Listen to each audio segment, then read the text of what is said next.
quero falar sobre um assunto que às vezes é um assunto polêmico. Quer dizer, sobre guardar o sábado. Lendo uma pequena passagem do livro dos Números, que no 7º dia haverá de novo uma santa assembleia e a cessação de toda obra servil. Por conta disso, os judeus começaram a tratar o sábado como um dia de descanso. Então, explicarei antes por que o número desse nome desse livro, que chamam de Números. Ele vem do censo, além do censo dos acampamentos dos israelitas, e ele conta a história desde o episódio do Monte Sinai até a chegada na Terra Santa, quando eles viram lá aquele morro lá, a Terra Prometida. Então, no capítulo 28, basicamente, desse livro de Números, ele trata das regulamentações dos festivais, dos votos, e das oferendas. Naquele tempo, no 7º dia, era o dia da festa dos pães amargos, Essa festa ocorria num sábado. Então, na verdade, guardar o sábado significava parar de executar qualquer tarefa que você estivesse fazendo ou fosse fazer. E isso virou assim uma ação nacional que passou a distinguir os israelitas dos povos pagãos. Essa distinção era justa, pois a santidade do sábado se tornou assim um sinal do tratado entre o povo escolhido e o seu Deus. Vamos falar aqui sobre o significado dessa palavra sábado.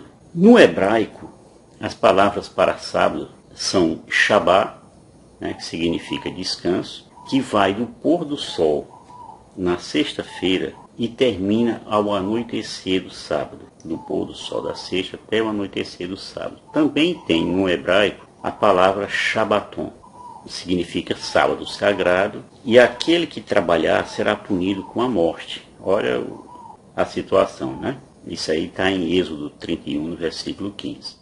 Já no grego, as palavras são Sabaton, uma transliteração da palavra hebraica Shabá, ou seja, descanso ou interrupção. Ou então a palavra sábata, que é o plural de Sabaton, ou a transliteração do aramaico Shabeta, Mateus 12, de 1 a 12.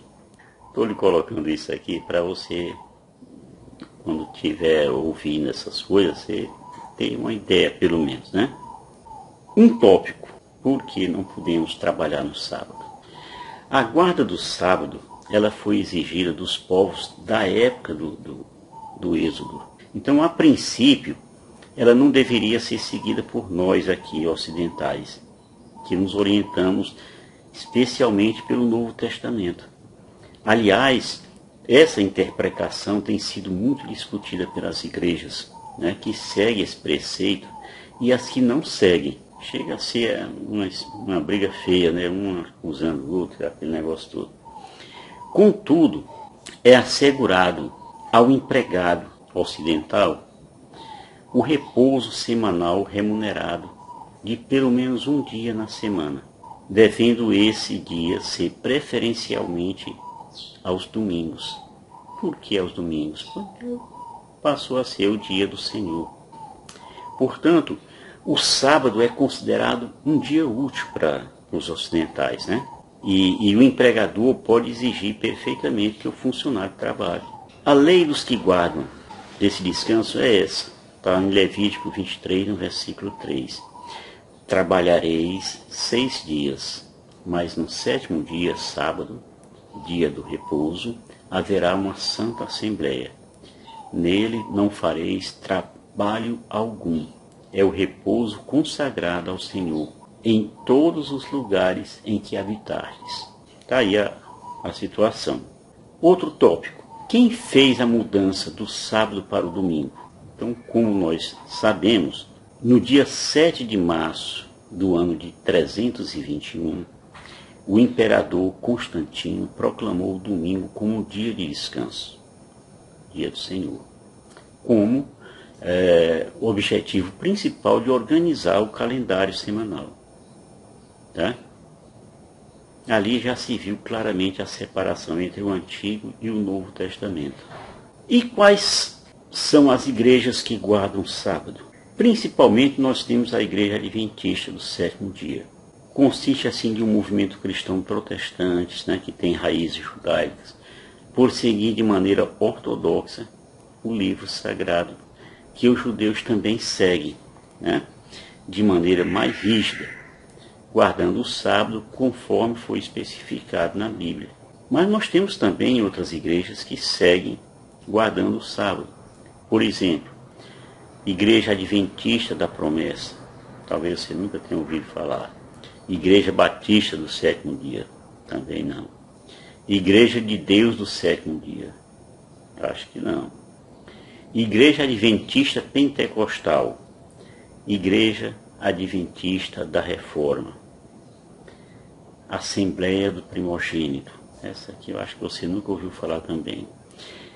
Ministério Adventista Bereano e a Igreja Ministério Ungido Sábado.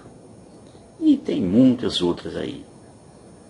Pelo que eu pesquisei, são mais de 180 denominações que guardam o sábado, lá pelos motivos que cada uma tem, E o que é que Jesus falou sobre guardar o sábado? Jesus, em diversas ocasiões, ele foi confrontado pelos sumos sacerdotes, pelos fariseus e saduceus, por praticar o bem às pessoas, especialmente as mais necessitadas e abandonadas por esses mesmos religiosos. Por exemplo, vou citar aqui alguns exemplos.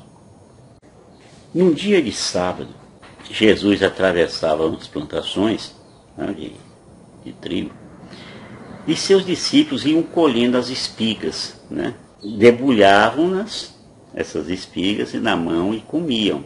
Era permitido isso. Não era permitido, era no sábado. Então, alguns dos fariseus diziam a Jesus, por que fazeis o que não é permitido no sábado?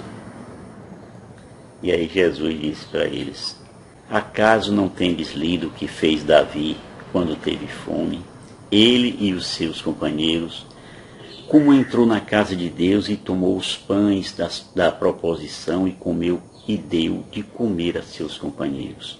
E só os sacerdotes era permitido comê-los.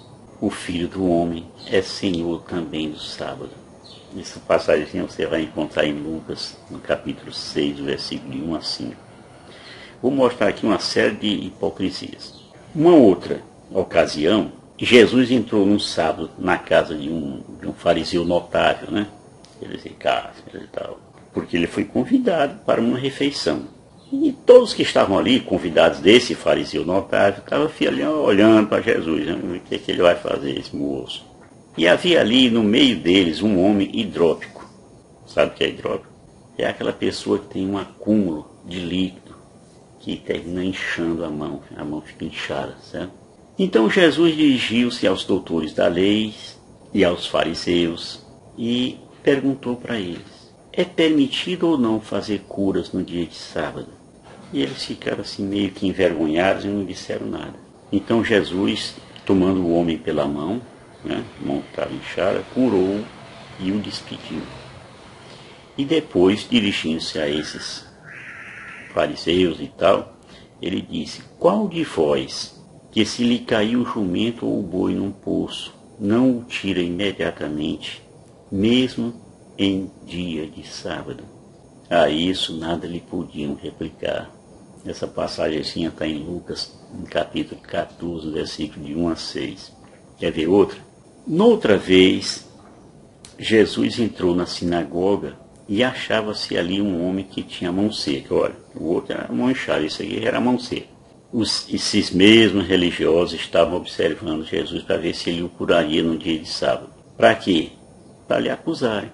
Mas Jesus disse ao homem da mão seca, vem para o meio. E quando o moço chegou lá no meio da sala, Jesus perguntou a todos eles que estavam ali, é permitido fazer o bem ou o mal no sábado? Salvar uma vida ou matar? Mas de novo eles se calaram. Não tinham resposta. E aí Jesus, lançando um olhar, aquele olharzão 80, 70, indignado sobre eles e contristado com a dureza de seus corações, disse ao homem: estende a tua mão. E o homem estendeu a mão e a mão foi curada, imediatamente. E saindo os fariseus dali, deliberaram logo com os herodianos como o haviam de prender. Não era só prender, era prender e matar. Essa passagemzinha você vai encontrar em Marcos, no capítulo 3, no versículo de 1 a 6. Você ouviu aí herodianos, né? Você sabe o que é herodianos? Herodianos eram os membros, assim, armados, né, de uma seita judaica que fazia profissão de honrar a memória do rei Herodes. Eles basicamente estavam a serviço dos romanos. Estavam ali para tentar manter a ordem, né? Evitar alguma confusão. Outro caso. Em Jerusalém tinha um tanque, que esse tanque era chamado de Betesda. Betesda, que chama-se Casa de Misericórdia, significa. Esse tanque tinha 5 pórticos. E ali ficavam muitos enfermos, cego, coxo, paralítico, esperando o movimento da água, pois de tempos em tempos um anjo, né, conforme narrado aqui, um anjo do Senhor descia no tanque e a água se movimentava um pouquinho. Quem entrasse primeiro ali ficava curado. Ali tinha um homem enfermo havia 38 anos, vejam só. E vendo Jesus deitado e sabendo que há muito tempo ele estava enfermo, perguntou para ele: queres ficar curado? Olha, pergunta. E aí o enfermo disse para Jesus, né? Senhor, não tenho ninguém que me ponha no tanque quando a água é agitada. Enquanto vou, já outro desceu antes de mim. E aí Jesus ordenou-lhe: levanta-te, toma o teu leito e anda. Precisava nem entrar no tanque dele lá, não. E no mesmo instante aquele homem ficou curado. Pegou o leitozinho dele, sei lá, o colchonete dele lá e caiu fora. Só que era num dia de sábado. E os judeus diziam para aquele homem curado: é sábado, não te é permitido carregar o teu leito. Ora, você está vendo aí, né, a maldade no coração dessas pessoas? O cara, 38 anos, paralítico, quando começa a andar, o cara diz que é sábado, não pode andar. Oxe. E aí o homem respondeu: aquele que me curou disse, toma o teu leito e anda. Ou seja, foi firme.